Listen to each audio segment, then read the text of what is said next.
Good afternoon, everyone, and welcome to our BRIDG meeting for April 2023.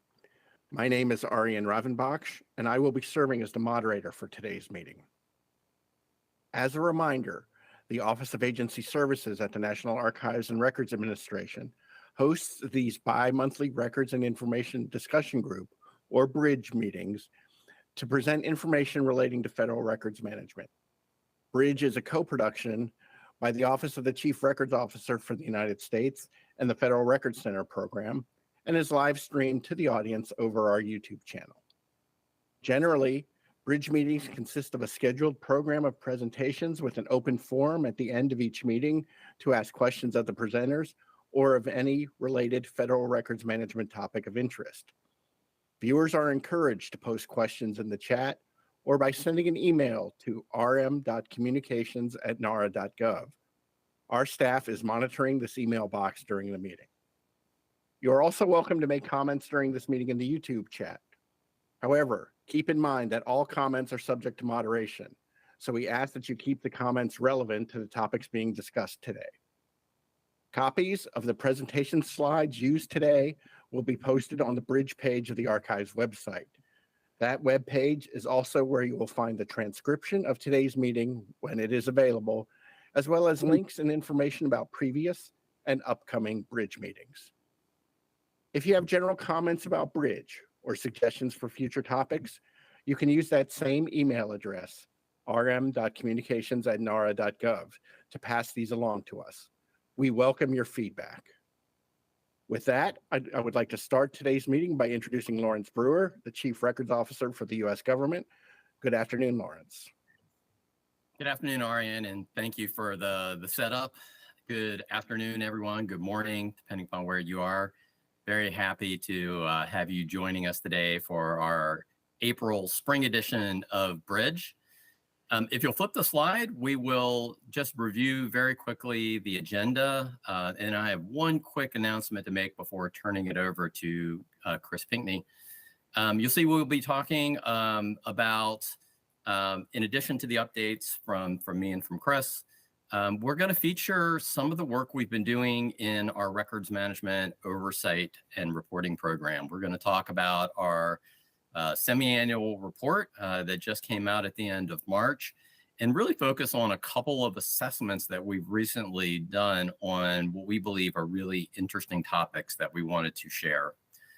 And then we're going to close the program with, I think, topics of particular interest right now, an update on the rollout and status of ERA 2.0, and the imminent, hopefully, publication of our standards and regulations for digitizing permanent records. Lisa Harrell-Lampus will be around to close the program, give you a brief on the substance of those standards prior to its publication as a final rule.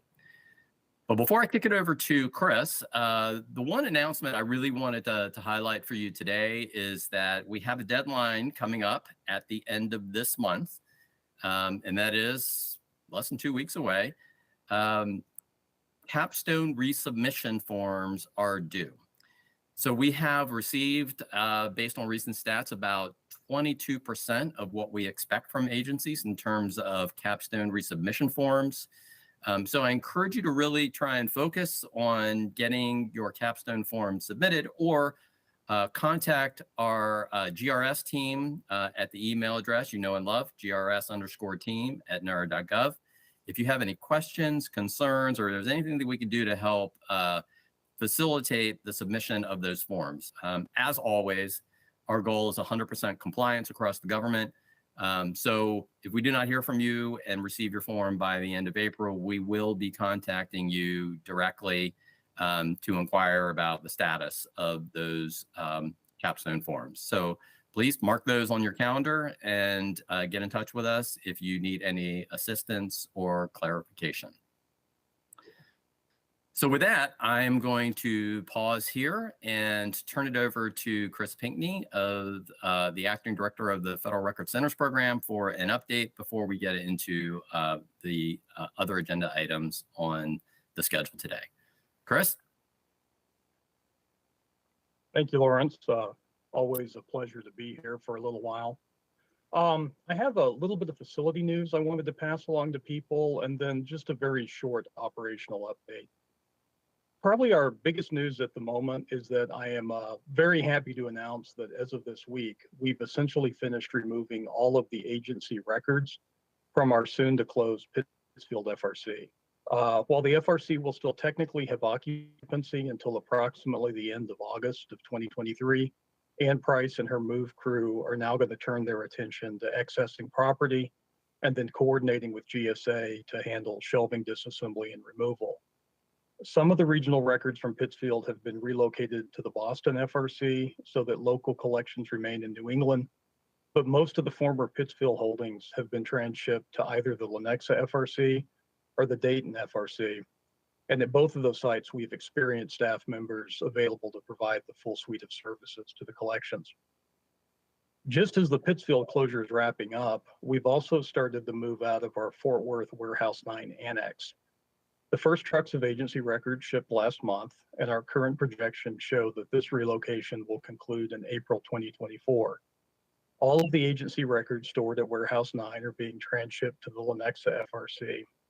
And I also wanted to take this opportunity to emphasize, since I've received several additional questions, that we're just closing the old Fort Worth Annex, which is on the Felix Street Federal Center. Uncle Sam has decided to access the Felix Street property, and that decision is what's driving the shift of records out of the annex. The main Fort Worth FRC, located on John Burgess Drive, is absolutely remaining open, and staff from that facility are supporting the move operations. So beyond those two facility-related activities, most of the FRCP remains focused on backlog reduction, and we continue our work to fully restore all of our pre-pandemic service levels.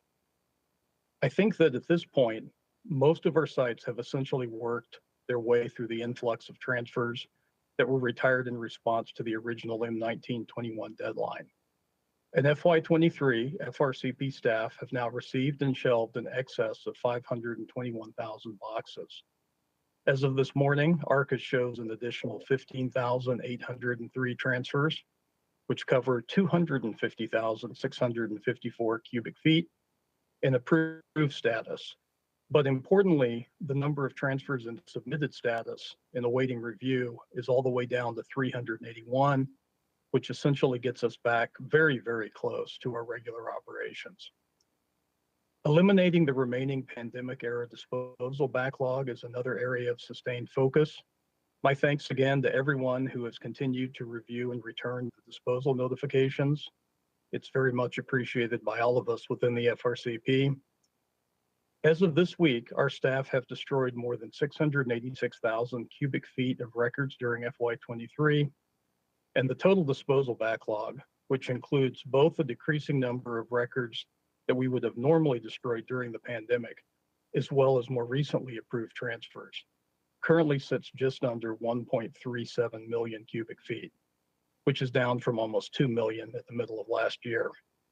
Continuing to reduce that number remains a top priority, and we'll keep going until we're again 100% current with our processes. And then finally, I've also received several additional questions related to the status of the DC area truck service and metro courier operations. I spoke to Shannon Harris, who's the WNRC director, last week, and he gave me an update of where he stands. He's actively recruiting new motor vehicle operators for the truck service with a USA Jobs announcement that closed on April 3rd. He's now awaiting a referral list so he can interview candidates. The recruitment of additional metro courier drivers is actually moving more quickly.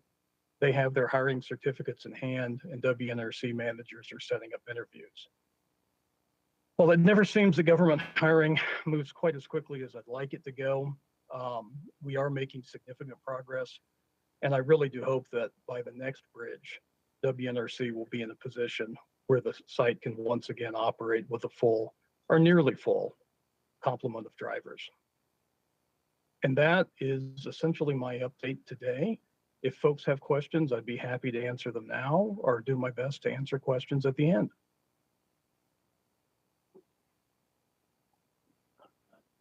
Thank you, Chris.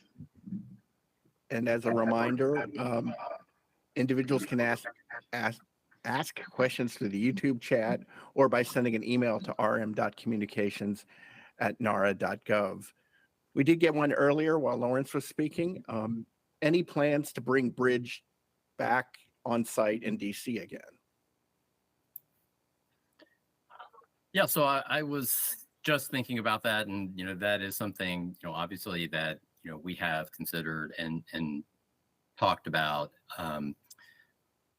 There's certainly a trade-off involved, and we certainly like the reach and the access that the virtual platform gives us. We can, instead of focusing on staff in DC when we used to do it just in at Archives 1, we can now reach so many more people using the virtual platform. But the face-to-face version, the benefits there were we had, good opportunities for networking, for breakout sessions, which we could figure out how to do virtually. But then, a lot of it is, it comes down to resources too. And I think if we were going to do a hybrid or introduce more face-to-face engagement with BRIDG, we have to make sure that we can resource it and support it.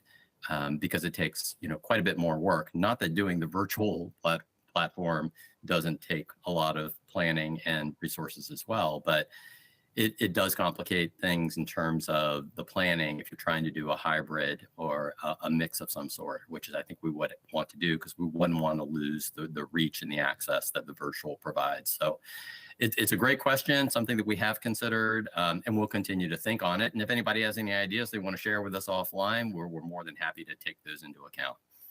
Thanks for the question. Thank you, Lawrence.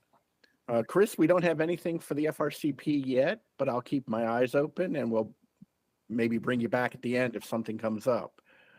With that, I would like to turn the presentation over to Don Rosen, the Director of Records Management Oversight and Reporting for the next section. Don, you're up. All right. Thanks, Aryan. Good afternoon. I'm Don Rosen, Director of Records Management Oversight and Reporting Program. I'm joined by my colleagues, Karen Skovac and Andrea Noel. We're happy to be here and share some lessons learned and observations from 2 oversight records management assessments we've recently completed on video surveillance and portable electronic devices. Next slide, please. Before we start that briefing, I wanted to share that we recently completed and posted our semi-annual report on records management oversight activities. Our latest report covers the period of July through December of last year. The report highlights the accomplishments of the Records Management Oversight and Reporting Program. We sent this report to the AROs and SAOs. We also posted on our Oversight and Reporting page. And we encourage you to go there and view the report. The report captures some of the broader trends and recommendations we saw during that period, resulting from our inspections and assessments, including the 2 assessment reports that we are discussing today.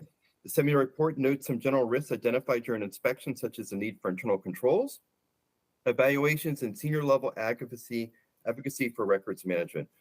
We also know that records management policies and procedures exist, but implementation continues to be an issue. Additionally, I also wanted to share that we are in the process of analyzing all the data you submitted to us for the records management annual reporting period, which closed in March. And thank you again for your submissions. And we will share the results of that report at a future BRIDG meeting, and the report will be out later in the summer. So we're excited to share the information. We'll be back soon with that. Next slide. So with that, I'm now going to turn it over to Karen Skovac and Andrea Noel, who will discuss what we learned from our 2 recent records management assessments, which was highlighted in our semi-annual report, on video surveillance and portable electronic devices. So with that, Karen, over to you. Thank you, Don. My name is Karen Skovac. Today, my colleague Andrea Noel and I will be presenting our 2 most recently published records management assessment reports on video surveillance and video surveillance records and portable electronic devices. Next slide, please. Records management assessments are used to provide a quick snapshot of specific topics or issues and how federal agencies manage them. Unlike inspections that focus on agency compliance and corrective actions, assessments are designed to focus on real-life experiences agencies have with a specific topic, and no formal plans of corrective action are established as a result of the assessment. Agencies are selected based on their knowledge and expertise with the topic or issue. Different methods are used to identify relevant agencies, including an agency request, a request from other areas of NARA, such as appraisal or accessioning, and the annual agency reports. Next slide, please. The video surveillance assessment focused on 6 law enforcement agencies and how they create, manage, use, and ultimately dispose of video records.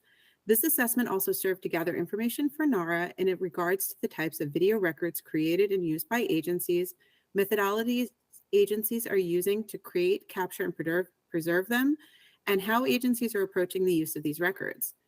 To begin, we conducted a pre-assessment questionnaire that focused on overall agency information, such as the size of the agency, type of activities the agency recorded, if audio is recorded, how long the systems retain video, mediums used to capture, and if the agency has any recovery process for deleted videos.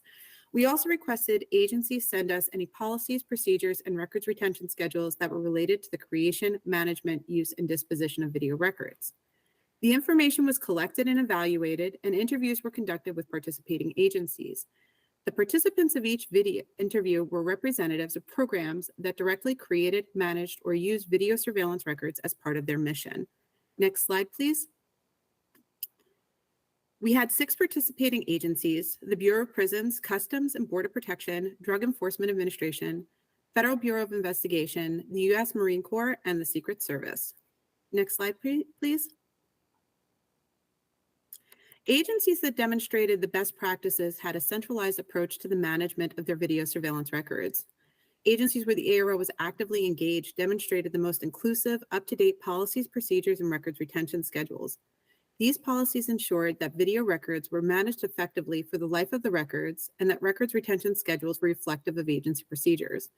Additionally, most of the agencies have established policies and procedures for the different types of video surveillance records generated and have procedures in order to identify those videos that are required to be retained for other purposes. A noted best practice was where policies and procedures were developed prior to the deployment of new technologies. This ensured that prior to deployment, agencies have developed the method and methodology to maintain the records. All agencies restricted video access to federal employees only, and agencies that utilized contractors limited them to providing technical assistance. Contractors did not have control over or access to video recordings. All agencies are saving metadata automatically with the video, and most of the agencies are capturing additional metadata, in particular when those videos are needed for evidentiary purposes. All agencies are using agency-specific schedules for video records. Only 2 of the agencies indicated that they are using the GRS, and then only for routine surveillance videos that are associated with facility security. All agencies established quality controls to ensure that equipment is in good working order, and all participating agencies had established training for staff members in regards to video records. In some instances, it was a more formalized training, and in others, it was ad hoc on-the-job training. Next slide, please. All of the agencies participating in the assessment have many locations scattered across the country and in some cases in other parts of the world. There is a lack of standardization and standard policies and procedures for those agencies' facilities to follow. All agencies stated there's a lack of funding and resources. This can lead to agencies developing ad hoc solutions, in particular for field locations. One agency stated that getting hardware to store the videos was actually a resource issue. There is a lack of guidance for electronic records. Without the government-wide guidance, agencies are left to determine the best methodology for managing the records. Agencies were also concerned as to how to handle permanent electronic video records, in particular, how those agencies are to transfer those records to NARA at the end of their retention period. Next slide, please. The agency records officer should have an active role in developing policies and procedures for all agency records. Lack of agency records officer oversight could lead to unauthorized dispositions of records or the inability for the agency to provide video records in response to a Freedom of Information Act and/or legal request. Agencies should incorporate records management policies and procedures into any video surveillance policy and procedure. Some of the agencies' interviews did not have established policies and procedures to manage specific types of video surveillance records. All agencies needed to establish standard operating procedures for all facilities to ensure that video surveillance records that need to be retained for other purposes are saved appropriately. This lack of established procedures could potentially lead an agency into inadvertently deleting videos prior to the end of the retention period or that are required for other purposes. All agencies should have standard operating procedures to recover lost or damaged videos. These types of procedures would be necessary to prevent inadvertent loss or damage to video records during the retention period or while they're required by the agency.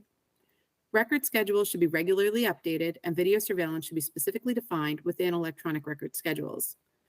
All agencies must establish safeguards for the long-term storage of any video records they are maintaining, and must determine if those methodologies used to store videos are appropriate for long-term storage. Next slide, please.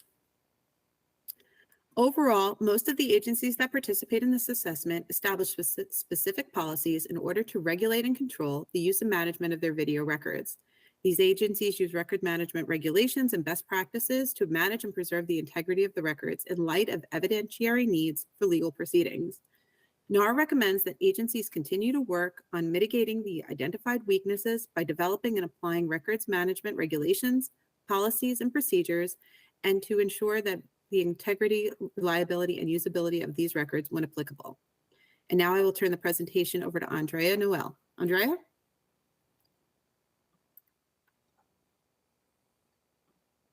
Thanks, Karen. Good afternoon. The Portable Electronic Devices, or PEDS, RM assessment evaluated agency policies, practices, procedures, and IT tools used to manage government-furnished and personally owned smartphones, tablets, and laptops, with particular emphasis on managing federal records created, stored, or accessed by these devices. During the assessment, agencies responded to a pre-assessment questionnaire, provided documentation relevant to PEDS, and participated in semi-structured interviews. Next slide. There were 5 participating agencies: the National Archives and Records Administration, Corporate Records Management Division, Millennium Challenge Corporation, Occupational Safety and Health Review Commission, the Department of Interior's Office of the Secretary, and the United States Patent and Trademark Office. Next slide. Some potential RM risk factors related to PEDS include improper storage of agency records in locations outside of the agency's control, ineffective segregation of federal and personal activities when agencies permit the use of personally owned devices or do not restrict what users can do on government-furnished devices, non-capture of text or instant messages, photographs, videos, or audio recordings from the local storage of these devices. Next slide. Our team has handled several unauthorized disposition cases associated with PEDS. Most of these cases were tied to an agency's inability to capture or verify the capture of federal records from smartphones and tablets, primarily because of having incorrect passwords or agency staff resetting or wiping devices before returning them to IT departments. Other UD cases involved lost, stolen, or unreturned laptops that had records stored on local drives, intentional unauthorized removal of records via remote interactions on these devices, information system backup failures, as well as illicit use of unauthorized communication applications on PEDS. Next slide. In summary, all agencies provided laptops and smartphones to agency personnel, both Android and Apple devices. Agencies disseminated policies and guidance on PED usage, used IT software applications to disseminate, deploy, and manage device use.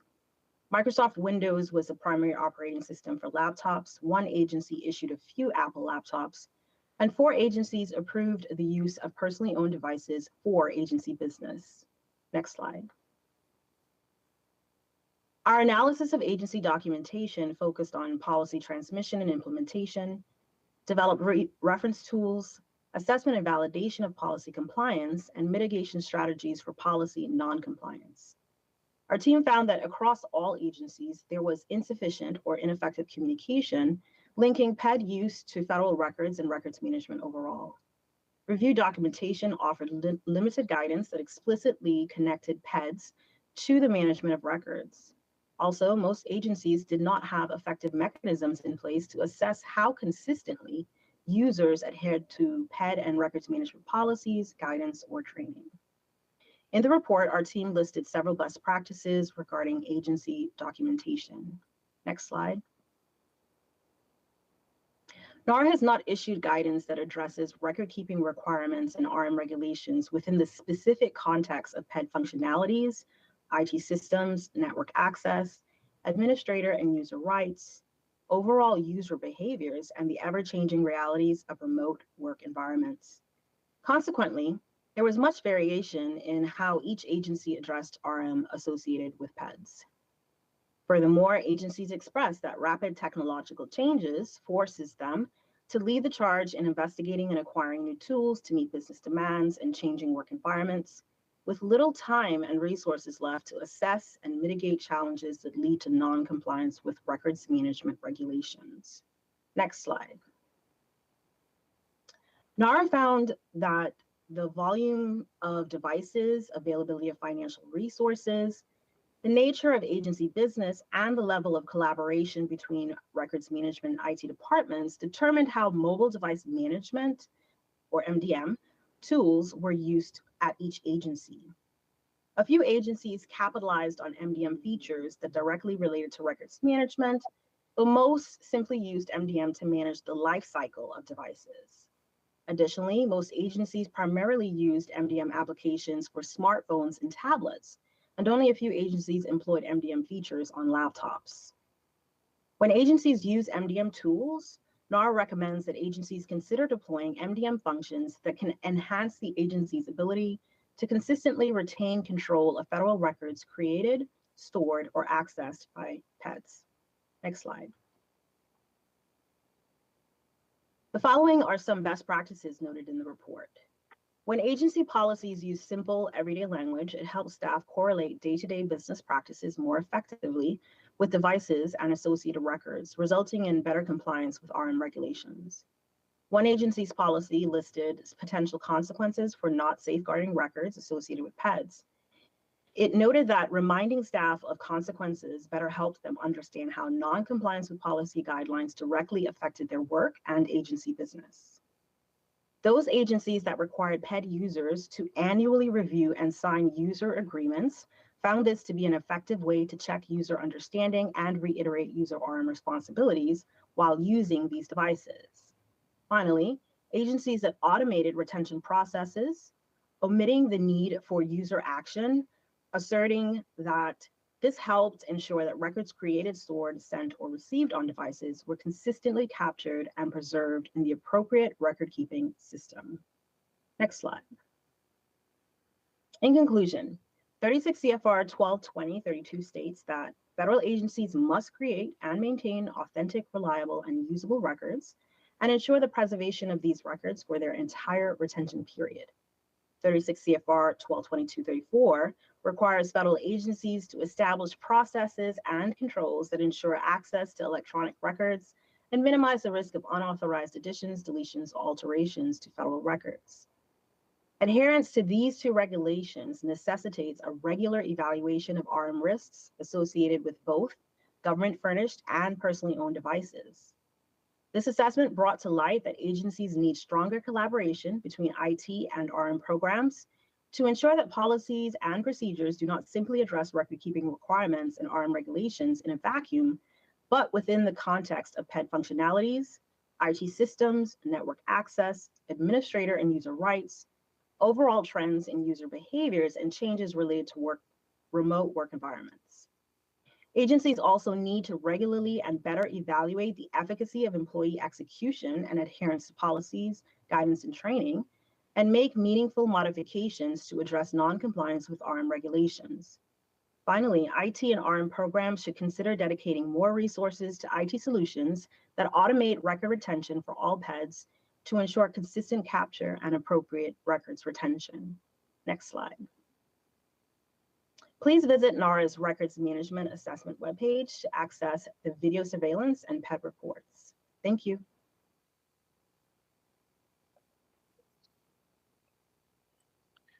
Thank you, Andrea, Karen, and Don for your presentation. We do have a few questions that have filtered in, both by RMCom communications at nar.gov and over the YouTube.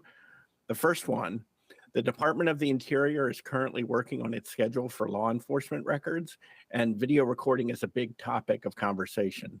Has this report been directly shared with the department records officers? Yes, we did share it via AC memo. All records officers received the report when we completed it. But if not, we can certainly share it to anyone who's looking for it. Is available on our website, and we're happy to circulate around anyone who has not seen it. But Yeah, yes, and Don, I'll note that I also pasted the link in the YouTube chat. excellent. Thank you. The next question, was the ability to capture metadata, not just the message, on PEDs an issue for agencies and or addressed in policies?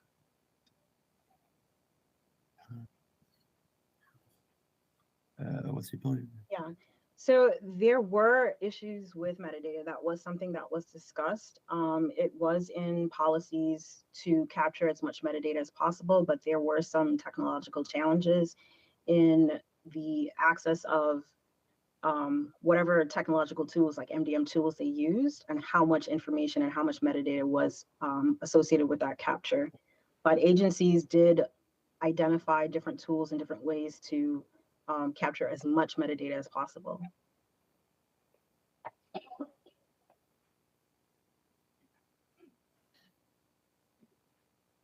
Thank you. I don't see any more questions. Please stick around, and if any come in, we'll address those at the end of the meeting. So thank you, Don and your team. Next up, we'd like to bring updates on ERA 2.0. We'll hear from David Lake and Sam McClure. Good afternoon, gentlemen. Hello and welcome. Thank you, everybody. So Sam and I are here again to provide an update on the transition to ERA 2.0. As you may have noticed from recent communiques via AC memos, system notifications, etc., we shut off access to ERA 1.0, we'll call it, on March 24th to begin final preparations for the migration of data to ERA 2.0. So in effect, the transition has really begun. Next slide. So we're going to talk a little bit about the phases of ERA 2.0. The first one is underway as of yesterday. So this is kind of our first phase that we're taking to calling authentication testing and account verification. So as you know, we now have authentication through max.gov using PIB. So it adds an extra variable to the whole authentication scheme and logging into ERA. So we thought it prudent to kind of take this time up front to allow agencies to come in and start exercising that part of the system and logging in. We want to thank everybody who's been able to do that so far. We know many of you have gotten in. We know some have had issues.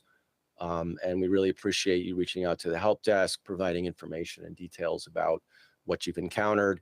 We're finding that some of the issues are falling into just, a few buckets kind of coalesced into a few different issues that Sam's going to talk about a little bit more and some tips on that. So the next phase will be the use of ERA 2.0 for record scheduling and transfer requests. So that's dependent upon the completion of the data migration. A little bit more about that later in terms of the timing, but we'll notify you as and continue to communicate about the timing of that when we can start in earnest using the system for scheduling and transfer. Something else to mention, and this is a little bit further off, kind of once we get our on solid footing with scheduling and transfer, is the upload feature of ERA 2.0. And so we plan to start probably later this year in allowing or trying it out kind of in a pilot mode with a limited number of agencies, so that if you want to start thinking now in the meantime, if you have electronic records that are ready to transfer, please do reach out to your accessioning archivist to determine if these would be a good candidate for some of those first instances of direct upload from federal agencies to ERA 2.0. With that, I'm going to pass it on to Sam, talk a little bit more about this authentication and login phase. Hello, everybody. Pleased to be back to give another update on ERA for this group and the audience we could reach here. So we're just going to reiterate some of the points that were made in the system notices that many of you would have received from the ERA help desk last week as we prepared to open up for testing agency access this week, agency and NAR access for that matter. The URL for the new environment is available here. It was also made available in that email. It's also on archives.gov and some of the reference materials that are available there. One of the biggest changes and we hope improvements from ERA base is our browser compatibility has moved into the modern era with Google Chrome and Microsoft Edge. And the starting point for the accounts that are in ERA 2.0 were the roles and agency permissions that you all had, had in the original ERA system. There are some wrinkles associated with that. We can talk about that on one of the upcoming slides. But the basic point was to get you into the new environment at a starting point similar to where you were in the old environment, and from there we can make changes, or you can get in and start work when the data migration is complete. So we want to get everybody into a consistent point of use for the system with a framework similar to what you had in the original ERA. Next slide, please. So we've moved this into phases because of the level of complexity involved in our authentication mechanism and in the account creation process. One of the things that I did not put into the email that you all received from a system notice standpoint was a reminder of the use of the same network permissions approach we had with the original ERA, meaning you should log in from your agency's network. If you're on site, you're good, or from your agency's VPN. And we will continue to enforce the IP address management protocol we use with the ERA base, meaning if you have your IP addresses that were granted access to ERA base and vice versa in the old system, those have been ported over to our new system environment where IP addresses change, just as you did with the original ERA system. Those should be communicated to the ERA help desk so we can make sure you have the appropriate network permissions to access the environment. So there have been some issues with people whose agency IP addresses have not been on the access list. We're trying to get those updated as we encounter those problems. One of the biggest mismatches we're finding is the email address in the ERA accounts that we migrated in from the original ERA with the email address that all of you have used in setting up your max.gov accounts.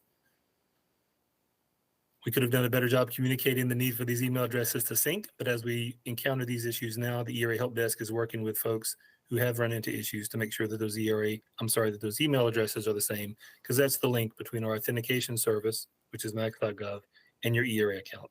So having that as the link is critical. When there is a mismatch, we have seen some issues with folks unable to log in from there. Next slide. So just as a reminder, some of the resources we've made available through email, which we want to reiterate it here. Ensuring that your ERA account is good to go. It's always a good idea to start with the ERA service desk at the now standard email address and phone number we've had for years. Any questions with your max.gov account, we give the same contact points for that team so you can ensure that your profile there is active and ready to support authentication into ERA. And for those organizations who have not had a PIV or CAC issued to you, contact the ERA help desk. We have an exception process for that. You will still be using a profile in max.gov, but we have an ability to support those organizations who don't get that kind of badge to ensure that you can authenticate in a consistent way. Next slide. So I'll turn it back over to David for some updates, and we'll go from there. Thanks, Sam. So in terms of the status of the data migration, right, again, moving towards use of the system for scheduling and transfer, we'll rely on this data migration that we've started. So the first data to go in are the transfer requests, and we're starting this week migrating those into the production system. Next to follow will be record schedule data. That's legacy record schedules, and then regular record schedules. That data we're completing the testing of that migration data right now, and that will follow the transfer request data in the system. Lastly would be the NA 1005, otherwise known as capstone forms.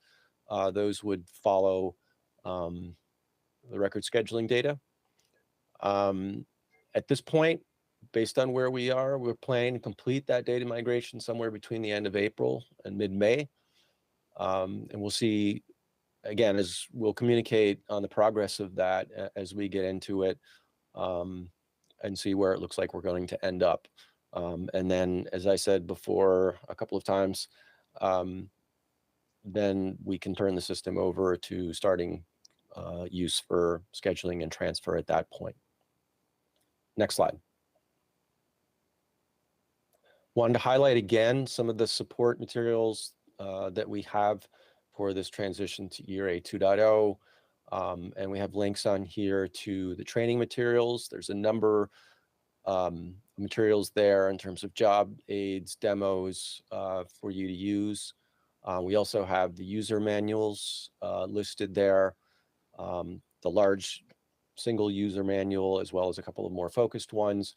And then we also have the page and materials for account support. So that would be for, there'll be additional information there about logging in the system, your max.gov account process, as well as account creation and updates. And with that, I think we'll turn it over to Sam to talk about our first of several upcoming sessions for to meet with users in office hours. Thank you, David. So again, to reiterate a message that most of you should have received as ERA account holders from our service desk, we're going to host an open hour this Friday afternoon to go over any issues, concerns folks are having in trying to use the system.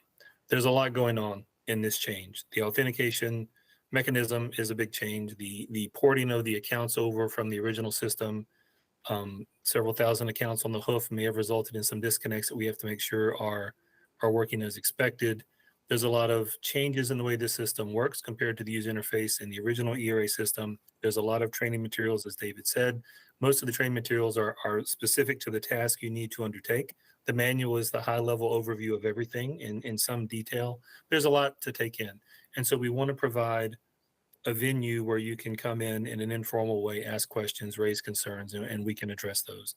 This first go around of the office hours, we expect will focus heavily on account and authentication issues. That's what people's first encounter with the system is and where the issues that we've seen have come up. We're going to continue to hold these sessions and we'll communicate about more of these in the coming weeks and months.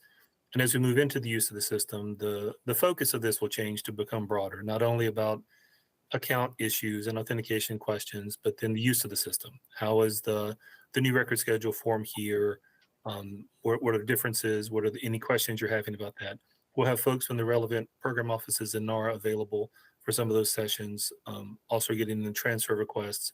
When we do get to uploads, we'll be able to handle questions about that in the near term. But just a place where you can come in, ask us questions. We'll be there to take input that we need to get back to our help desk, or better communication products that need to be developed to mitigate confusion that folks are having on aspects of the system. Basically anything we can take from this discussion to make your use of the system better, be it communication, some sort of fix or enhancement, new procedures from the help desk, so that when you do have your data available in the system, you can start successfully, know where you are in your processes, and accomplish the work that you need to do. So this will be the first. Depending on how many folks join in and the feedback we receive, we'll determine the frequency of how we'll do these going forward. But we're going to continue a series of these as we move into the use of the system in earnest, particularly with the completion of the data migration in the coming weeks. The ERA Help Desk is always your best initial point of contact. I've taken emails from folks with questions and concerns this week, and I'm happy to help those where I can and get those to the right technical staff. But after you've talked to the help desk, or if you just have questions that you would like to talk to somebody about, this is a session where we want to start to gather that input, clarify what we can, and again, do the best we can to get you ready to use the system. With that, that's our short update for now. We will be back, but in the meantime, we're happy to take questions. And we have a couple that have come in. Thank you, gentlemen. The first one, how many ERA users are there?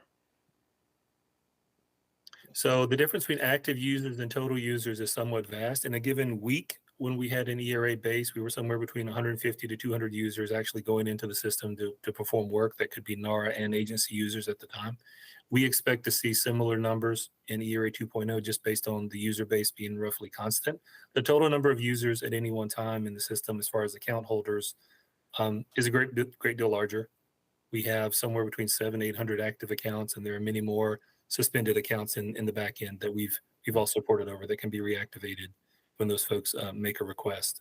So on the NARA side, the ERA 2.0 system will differ from ERA base because it is a substantially larger user base for ERA 2.0. So all told, we're probably we'll have over 1,000 active users, and probably in a given week, anywhere from 200 to 400 users in various components of the system, we anticipate. And that'll probably grow over time as well. We've had a couple questions or I'll read these two. They're about browsers. The first one, is there a specific internet browser that works best with ERA 2.0? I've been unable to access via the link on Edge and Chrome. The page doesn't seem to load. And following that up, you mentioned that ERA 2.0 will be compatible with Chrome and Edge. These are the most commonly used browsers, but during previous Bridge meetings, it was stated that ERA 2.0 would be browser agnostic. Why the change?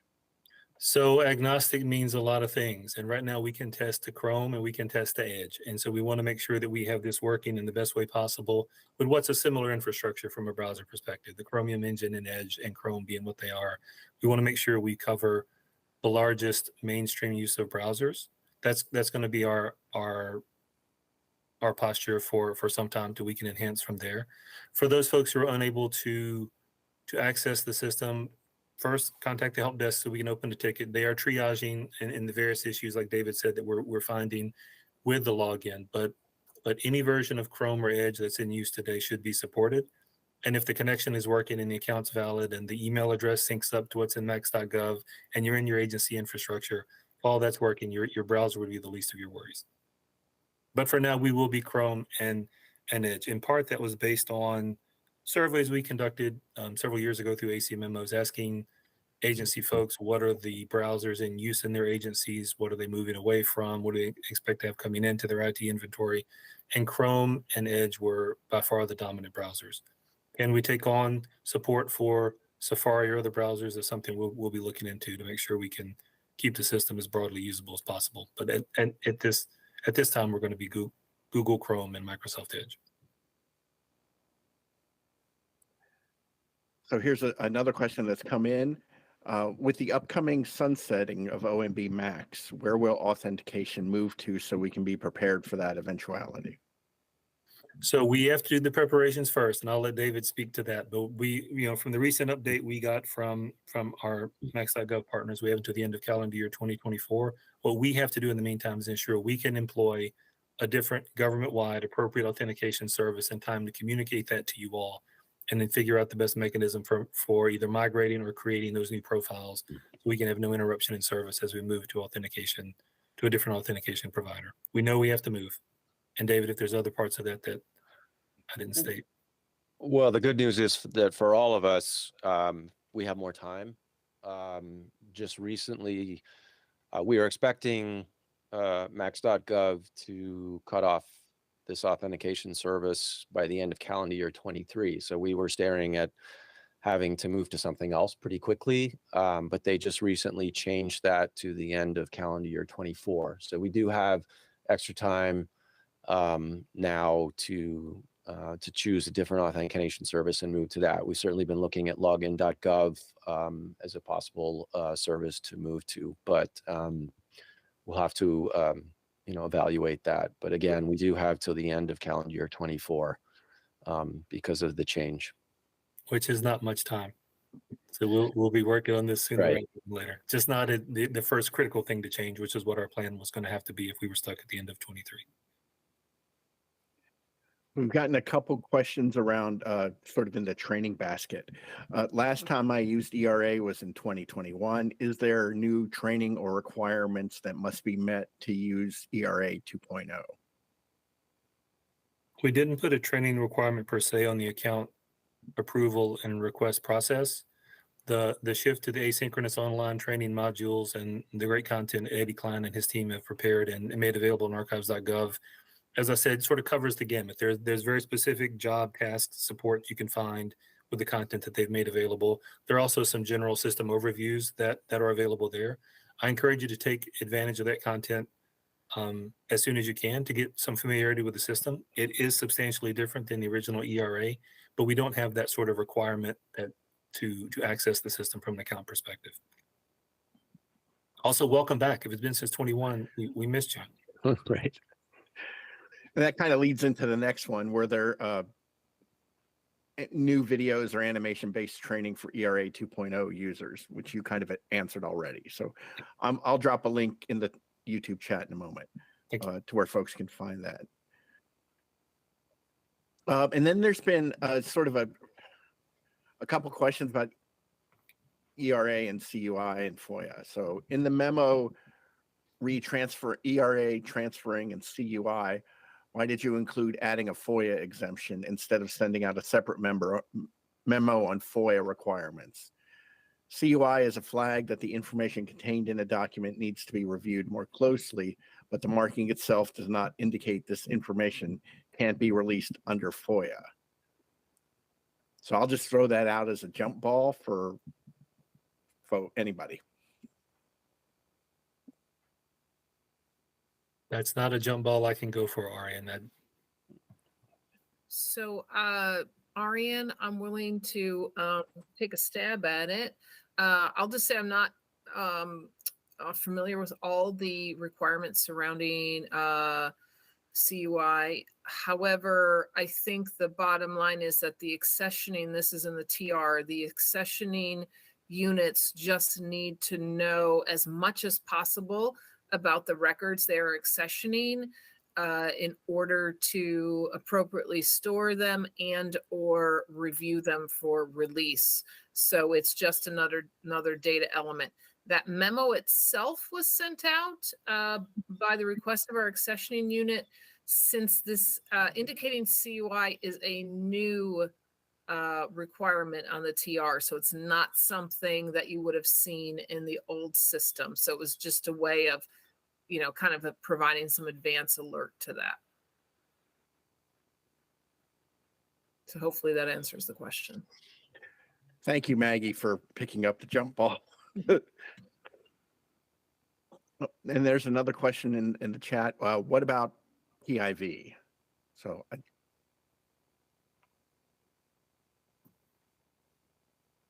PIV cards and accessing the system?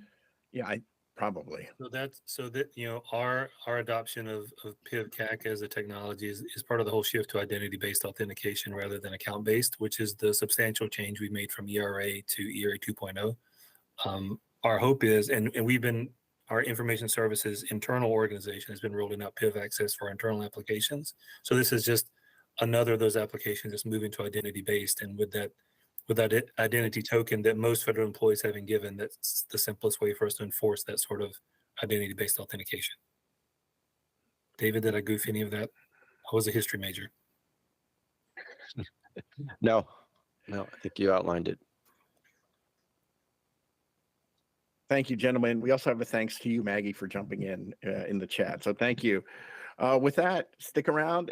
I'll encourage folks to still drop questions in, and we'll pick them up at the end of the meeting if there are any. And I'd like to turn the program over to the Director of Records Management Policy and Outreach, Lisa Haralampus, to speak about digitization regs for permanent records. Lisa, you're up. Thank you, Aryan, and thank you, everybody, for sticking through this very interesting, content-rich bridge meeting. I have one more piece of content to share with the community today, and it is a little bit more than a digitization status update. In the past, I've said the status update is we are working on review, their internal review, they're going through review.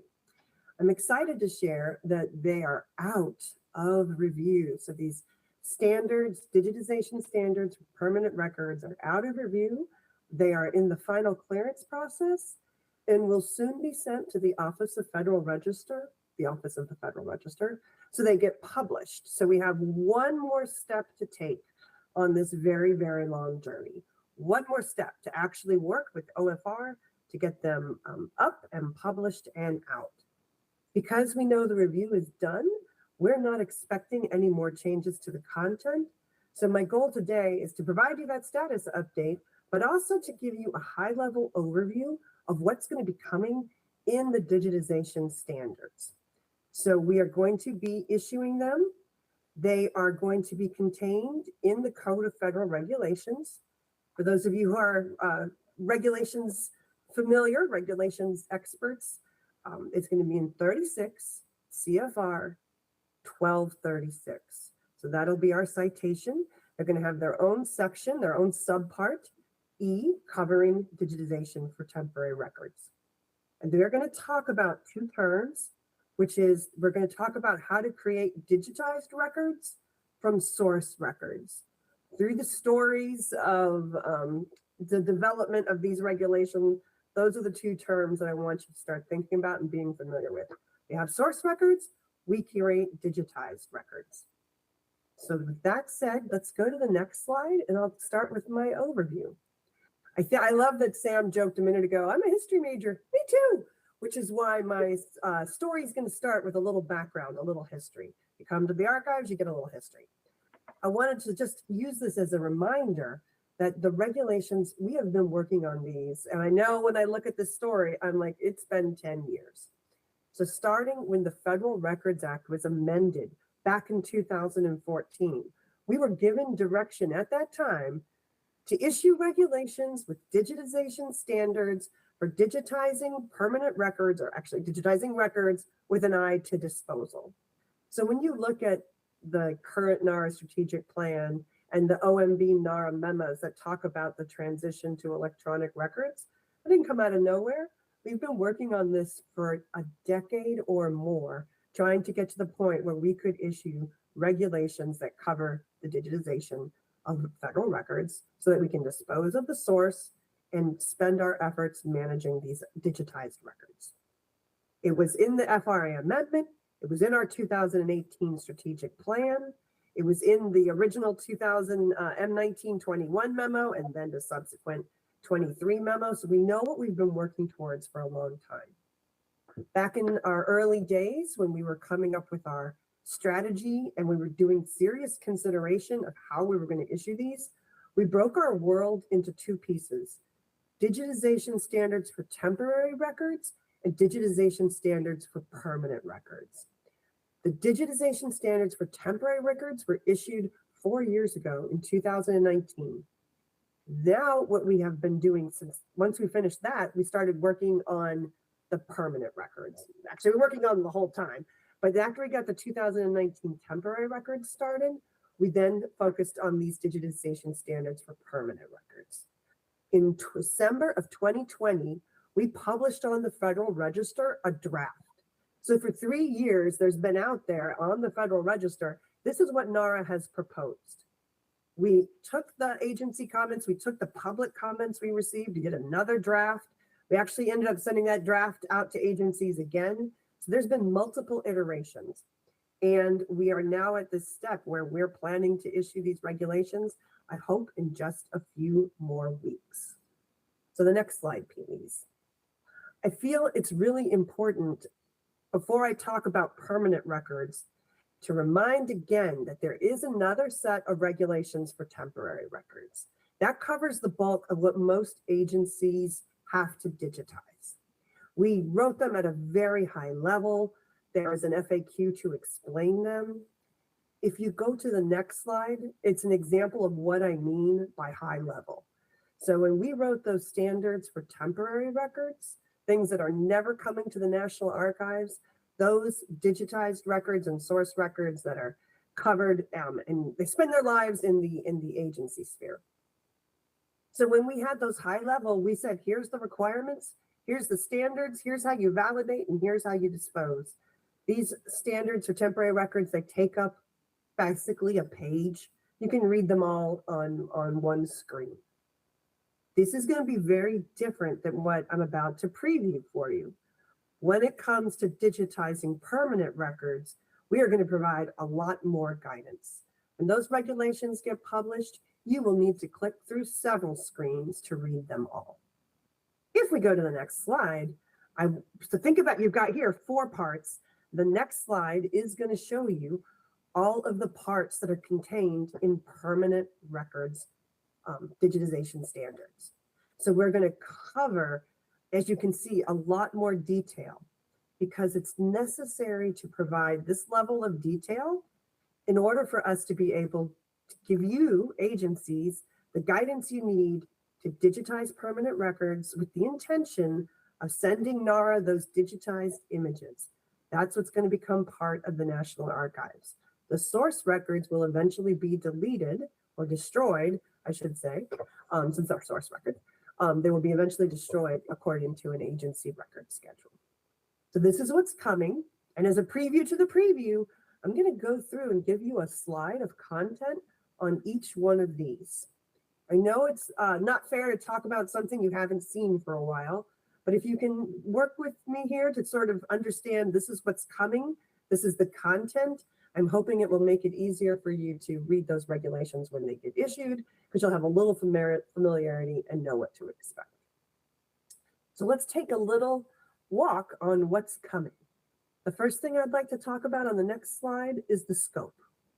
So the first thing you're going to see when you read these regulations is what is in and what is out.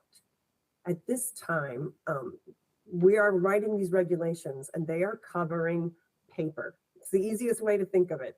We wrote these to say this is going to cover the paper records and photographs that are printed on paper, right? So photographic prints and anything that's on paper. That could be a document, it could be a map, it could be a chart, something that's been printed, because that's how the scanning technology works. So we've based these paper regulations that are coming out first based on what type of scanning technique you're using, the reflective technique.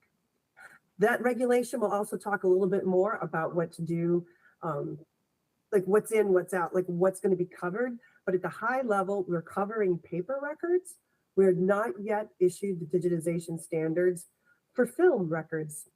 If the scanning technique is light will go through it instead of being reflected back, if it's a transmissive technique, we're going to be working on issuing follow-up technical standards for how to digitize film records.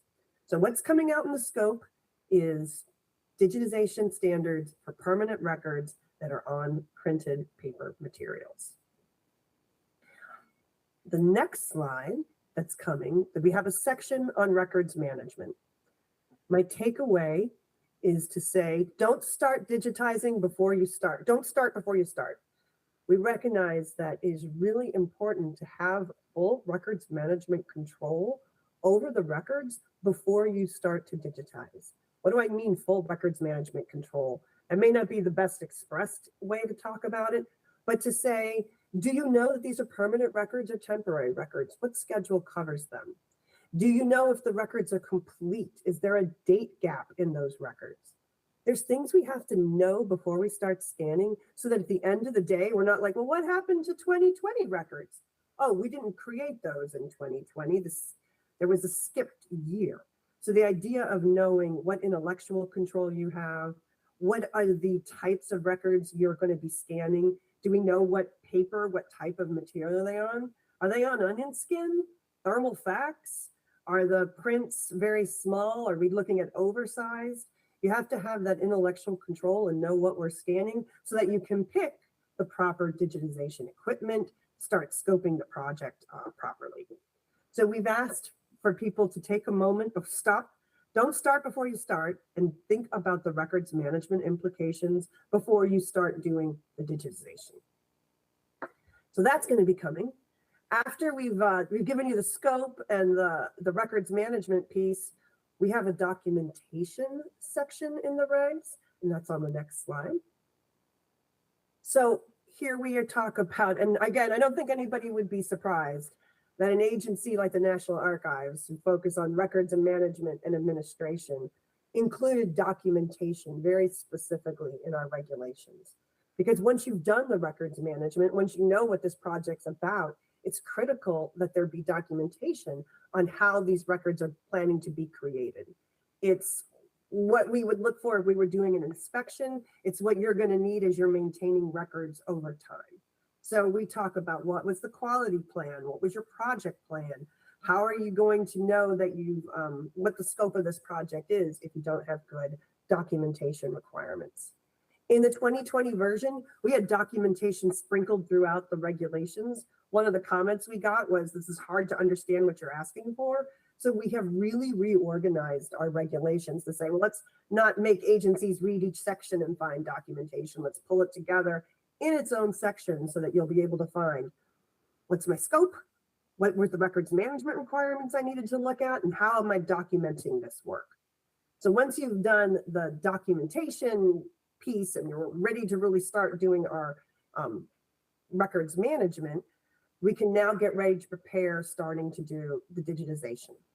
So on the next slide, we're going to talk and I'm going to give you a preview that there's an entire section on quality control.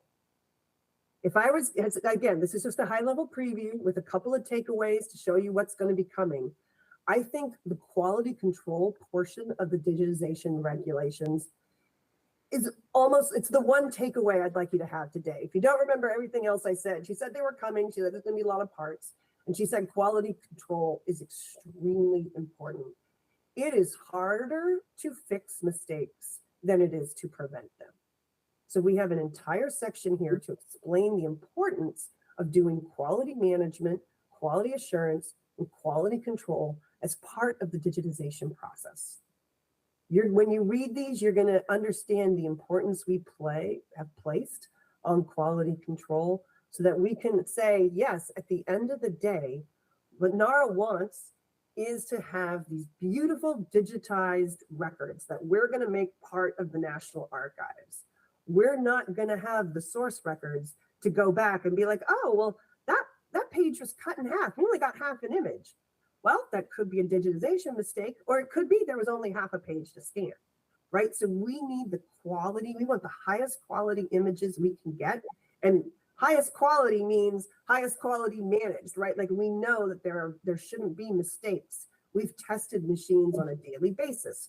We have given parameters for what quality means. So with that high quality image, we're going to be able to serve researchers in the future around the world, giving them sharing with them our nation's history that literally has been created through the digitization process. So I'm going to leave that there's quality control is extraordinarily important, and I look forward to having future conversations about what does quality management mean. On the next slide, as you can kind of see, the regs are now sort of focused linearly. So you've done, your scope, you've done your document records management, documentation, quality is in place. We're now going to start talking about what happens in the scanning process. So for example, when the output happens, we've got to preserve these digitized records as part of the National Archives. No surprise, we have very specific file format requirements because we can't save every type of format that's out there. So on this slide, you're seeing an advanced preview. Well, it's actually the same thing we shared in the 2020 version with a few updates on what type of file formats will be coming out. So we're going to give you more detailed guidance in the regulations to explain what kind of file formats do we need. What you need to know that so you know what quality you're checking. So we're going to have a whole section just on file formats. And we are also going to have a whole section on digitization requirements. So the next slide, thank you, Patty, is 1236.50. I brought you through this story specifically this way. For me, the digitization requirements 50 is probably what most people expected to see when we talked about digitization requirements. It's kind of the meat of the sandwich, if you will. We've said before that we based our technical digitization requirements on a couple of existing standards. The main standard that we used was FADGI, the Federal Agency Digital Guidelines Initiative. And I've worked really hard to remember that, and every time I do, I forget, and I just shorthand it back to FADGI. Those are digitizing cultural heritage standards. And when you look at what do we want, that's where we went to find the digitization standards that we used. It was, for many reasons, the choice that NARA made to use those technical digitization standards to bring them in. But as you can tell with this preview, that's the part of it. We have all these other pieces that get involved when you're digitizing permanent records. In addition to FADGI, we have also used some International Organization for Standardization, ISO standards. Specifically, we've used ISO standards related to photography and ISO standards related to information and documentation. Those will be cited. You'll see them when the regulations come out. We explain what authorities we used and what standards we've incorporated by reference. So we use FADGI and ISO work in these standards to give you even a little bit more of an idea of what you're going to be looking at when you see the Section 50 and digitization requirements. I have a story I tell when we've been working on digitization records for the past 10 years, that people would come up and say, are you still going to have the 300 DPI standard? When I hear people ask about 300 DPI, I can answer the question, it's PPI, not DPI, and it's still 300, but that's asking probably the wrong question. The question you want to know is, how has digital science and digital imaging science evolved over the past decades, and where are we now? So this section, you'll find things like, yep, it's 300 PPI for paper, 400 PPI for photographic prints, because they have a higher quality need than most black and white modern office paper. You'll also find things like NAR's requirements for grayscale or color versus bitonal or black or white. But you're just going to find in this section the technical requirements that relate to imaging science. So that's this piece in here. You'll be able to go find what you're looking for there about the technical parameters. The next slide, we have a section in the Reg 52 that's dedicated to mixed media. In layman's terms, this is when you've done the digitizing and you've done your scope and your records management, and you're like, yeah, unfortunately or fortunately, there is media in the box. It is very common to, when you're doing digitizing, and say, here's my paper run, but I've also found some other media in that box, like a CD, a disc, a drive. Maybe you'll be digitizing records and be able to show some young person, oh, look, this is an actual floppy disk. You've heard about those in history. It's in the box. And so when you find that you're digitizing records, and we know this is a common situation, we put in the regulations, yes, you have to figure out what was on that media. You have to find a way to open it and figure out, is that information in there to supplement the records? Or was it there somebody made a copy of this information? If it's unique information that's born digital on that media drive, how can you incorporate that into the output that's going to come out of these digitized records? We need to have a complete set of information. So we have a section on regulations that will address, what do I do when there's a mixed media file? And at a high level, I just gave you the answer. Figure out what's in it, how it relates, and make it part of that digitized imaging series.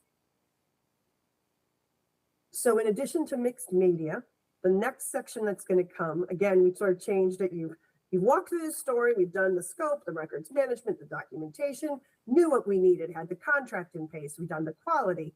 We know what format we're outputting. We know what to do when we find something in the box. Now we got to talk about metadata. We're going to have an entire section, number 54, just on metadata. We're hoping to make it easy for you to find what metadata do I have to associate with digitized records. There's going to be 3 areas of metadata: administrative, technical, and descriptive. The way I look at this metadata is, in the past, if we were archivists or records managers or somebody looking at a box of records, we could thumb through. We could find what we were looking for. The files had file numbers. They were organized by date. We knew what was in the box by just being able to view really quickly what we're looking at. Can't do that in the digital environment.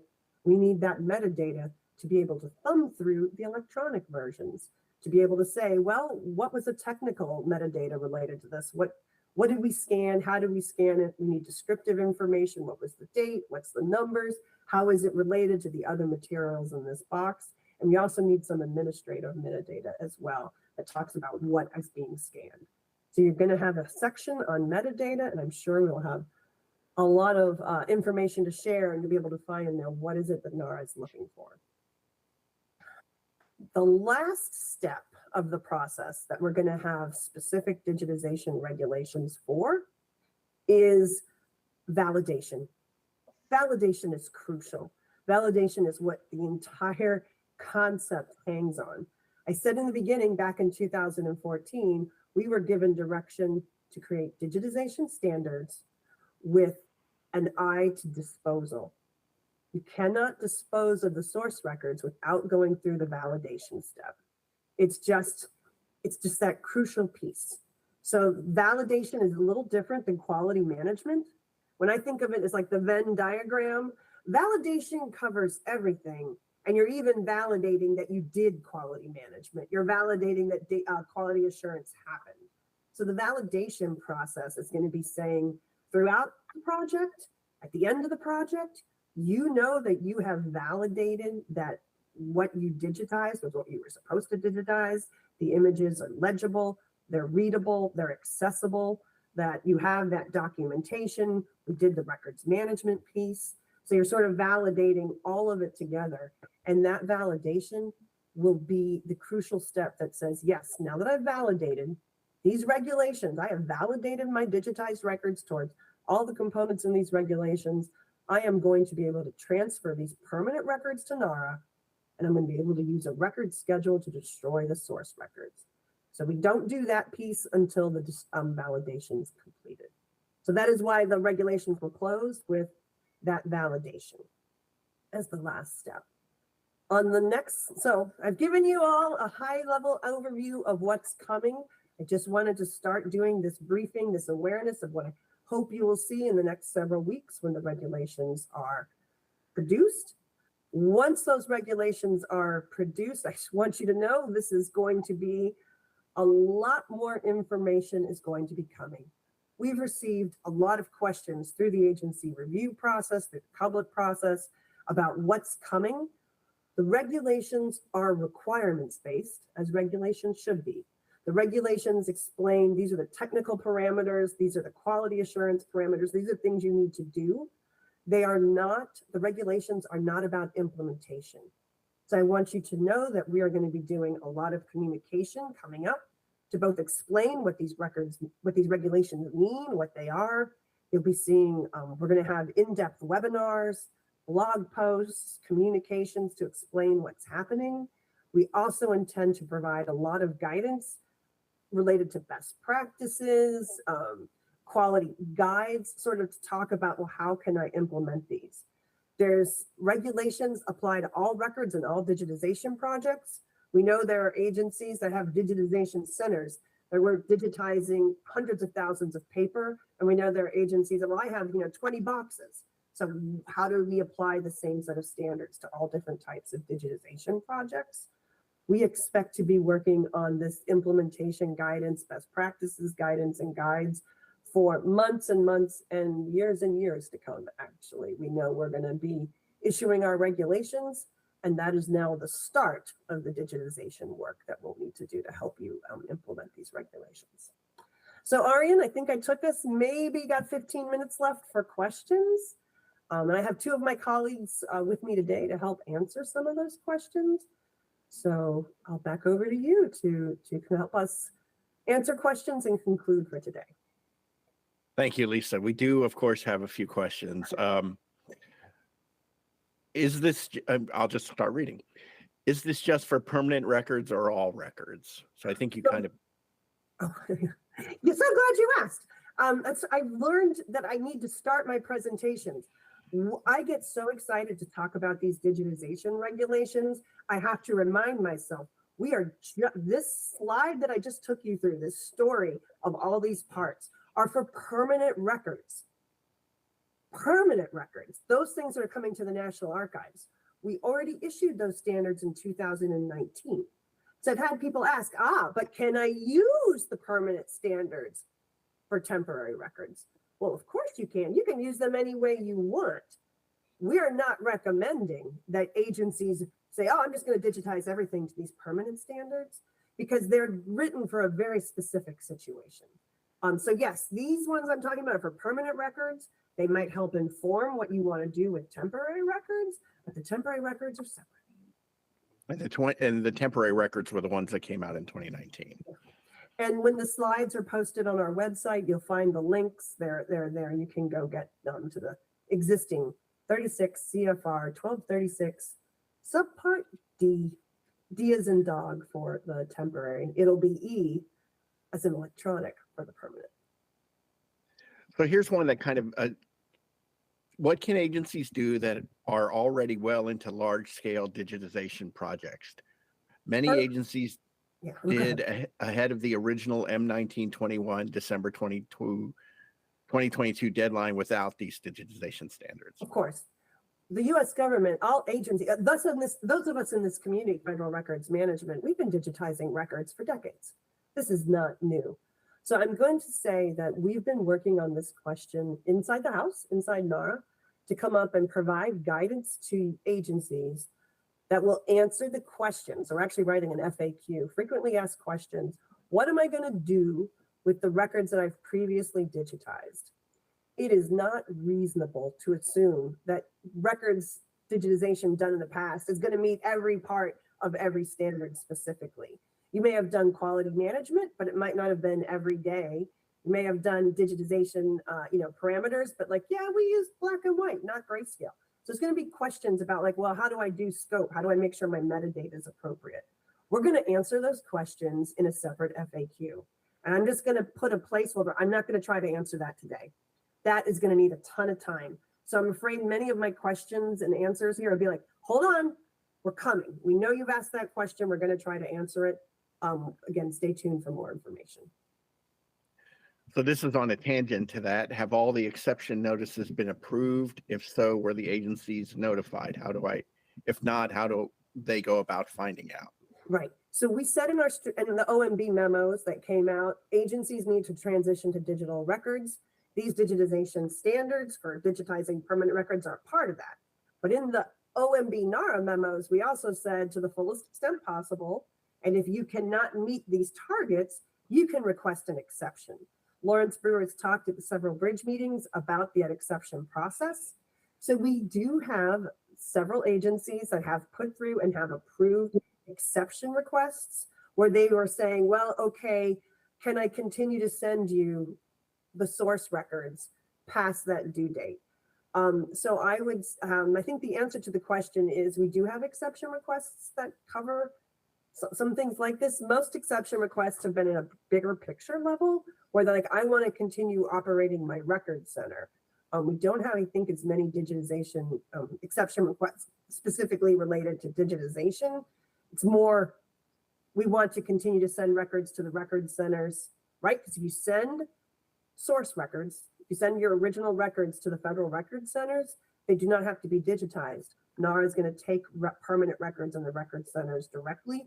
So there's exceptions. Or can I have more than just 18 months to transfer my records? So we don't have as many exceptions specifically saying I'm not going to digitize. It's probably premature since we hadn't issued those regs. So the exceptions are, let me keep sending records to you for this certain time frame, and let me put my records in the record centers to where I won't be digitizing them. Did I cover that one, Aryan? Yes, I think so.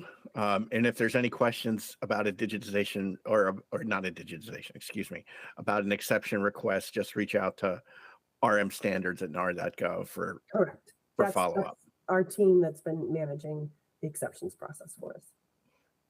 So does NARA require that agencies use scanners and/or scanning systems applications that have the ability to capture the actual creation date versus the actual scan date? Great question. I think our technical requirements, this is where I have two colleagues online I hope will help me. We definitely need the correct date. The date of the record is usually the date the record's created. The date that the record is scanned, I cannot remember if that piece of metadata is in the technical metadata. And that's fine. This is a high-level briefing.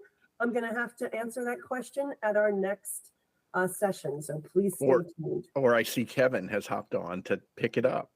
Thank you. Hear me okay? Yes. Okay, great.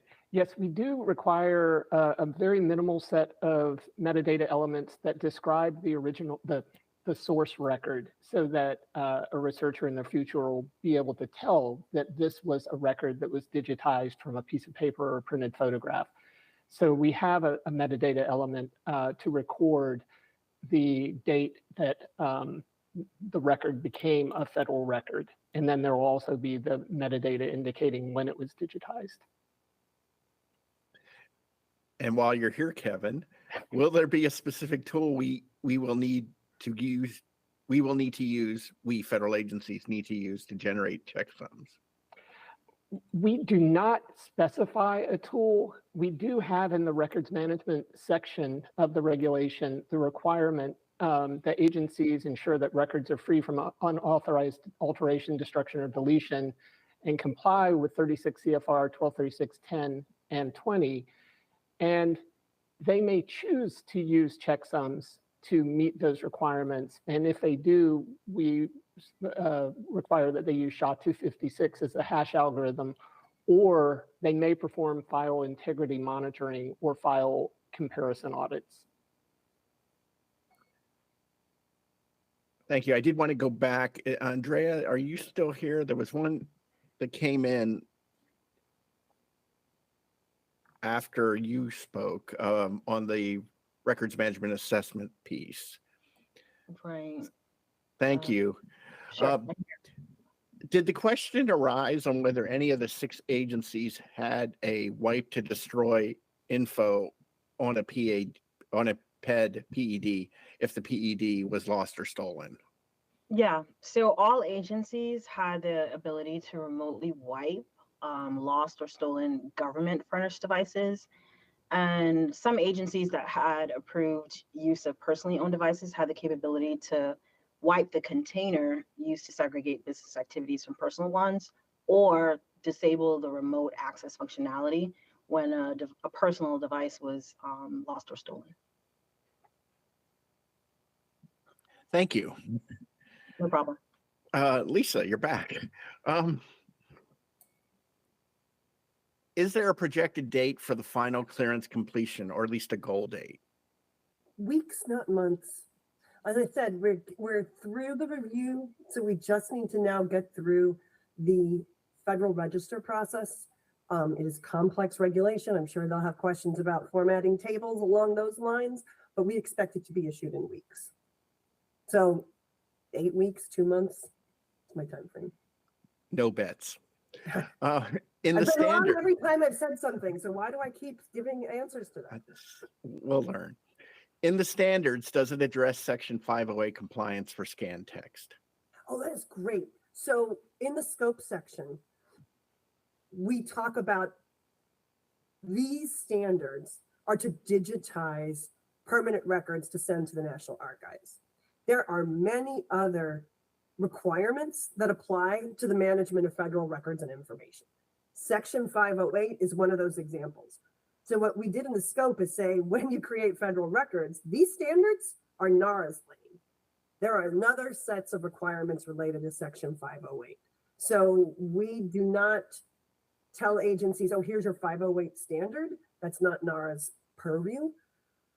The way I look at it, and my colleagues who spent a lot of time thinking about this issue, is if we can get the highest quality permanent image of these permanent records, NARA will be able to then run OCR, will be able to make sure the image is good enough that assistive technologies will be able to help people understand and read and become aware of the content of those records. So from a theoretical perspective, highest quality images will help NARA meet its own 508 requirements. We make those records available to agencies. As the agencies are creating records and they're still in your legal control and custody you're using to do your business, you also need to think about 508 from your own business perspective. But we didn't make a requirement in the scope that says do this for 508. We just didn't have that. We wouldn't do that at NARA, and we just said, we sort of vaguely say, you got to comply with all other, got to comply with national security requirements. You know, those are separate. You need to be able to comply with a couple of other type of records as well. We had a question about the gap between issuing M1921 and these digitization regs. I think you discussed that when you talked about the large scale efforts that were already underway. So I think we've kind of handled that. Well, I know we're running very short on time. Will NAR provide an example of or template of what a good digitization plan looks like? Oh, I can tell you right off the top of my head, I'm not working on that right now, but that's a great question. We are going to have training materials. We're going to have like handouts, job aids. We're going to do what we can to make this information available. That's a great suggestion, and we'll start working on that. I'm also hopeful that through our other communities, the FRON community, the Federal Records Management community will be able to come up with examples that can be shared. You know, if we ever would say like this is an ideal plan versus this is an actual plan that works, something along those lines. So thank you for that suggestion. Then there's a question, is there a published list somewhere that tells us the minimum metadata requirements for electronic records? Is this list all inclusive if one exists? We issued metadata guidance in 2015 in a NARA Bulletin 2015-04. That was the list of minimum metadata requirements or describing records. We know there's technical metadata requirements. Like if you think about email, you look at the email format, we say things like, well, here's the email format we need. So the short answer to the question is no, there's no one-stop shop where you can go find every piece of metadata that has to apply to every electronic record that was ever created. I could not answer that question if I hadn't thought myself, I would love to see that page. So when we issue the metadata on the digitization regs, we're going to revoke 2015-04 because regulations are trump NARA bulletins. And we're going to try to create some web pages where we'll start pulling together as a resource.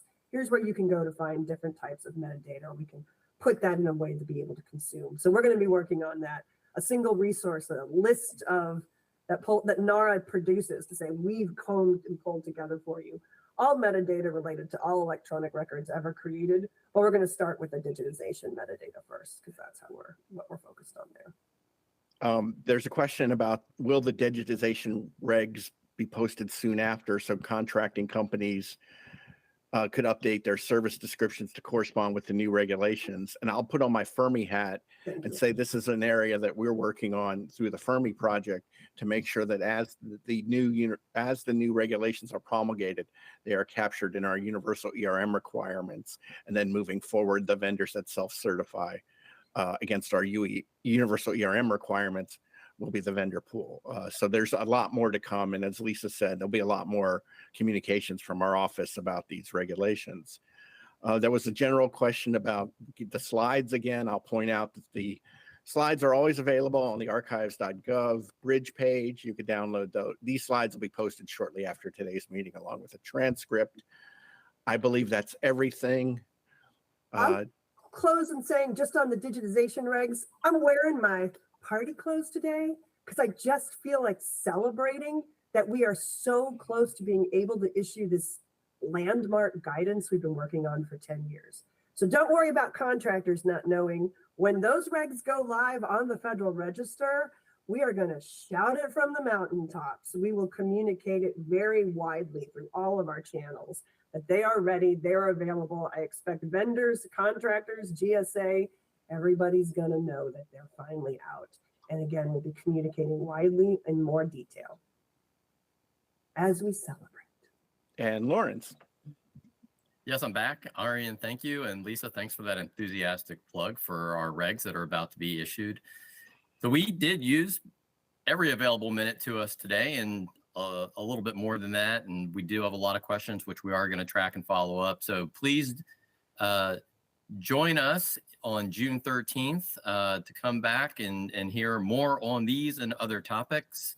I am sure there will be a lot to talk about when we get to June. So please mark that on your calendars and we will see you in June. Thank you all for attending. And thank you, Aryan, for facilitating. Thank you, Lawrence.